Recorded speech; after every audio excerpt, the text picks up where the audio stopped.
वज़ीर आज़म शहबाज शरीफ ने पेट्रोलियम मसनूआत की कीमतें बरकरार रखते हुए उसका माली फ़ायदा बिजली की कीमतों में अवाम को मुंतकिल करने का फैसला किया है। वज़ीर आज़म ऑफिस से जारी एलामिये के मुताबिक हुकूमत बिजली की कीमतों में कमी करके अवाम को रिलीफ देने की तैयारी कर रही है। बिजली के नरखों में कमी से मुताल्लिक पैकेज का ऐलान आइंदा चंद हफ्तों में किया जाएगा। मुजवज़ा रिलीफ से मुताल्लिक वज़ीर आज़म जल्द कौम को आगाह करेंगे। वज़ीर आज़म का कहना है कि बिजली के नरखों में कमी से मुताल्लिक जामे और मौसर हिकमत अमली के तहत पैकेज तैयार किया जा रहा है। हुकूमत संभालते ही अवामी रिलीफ को तरजीह देने का अहद किया था।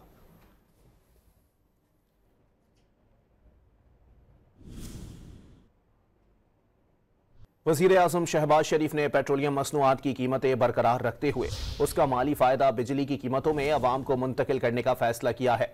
वज़ीर आज़म ऑफिस से जारी एलामिये के मुताबिक हुकूमत बिजली की कीमतों में कमी करके अवाम को रिलीफ देने की तैयारी कर रही है। बिजली के नरखों में कमी से मुताल्लिक पैकेज का ऐलान आइंदा चंद हफ्तों में किया जाएगा। मुजवज़ा रिलीफ से मुताल्लिक वज़ीर आज़म जल्द कौम को आगाह करेंगे। वज़ीर आज़म का कहना है कि बिजली के नरखों में कमी से मुताल्लिक जामे और मौसर हिकमत अमली के तहत पैकेज तैयार किया जा रहा है। हुकूमत संभालते ही अवामी रिलीफ को तरजीह देने का अहद किया था।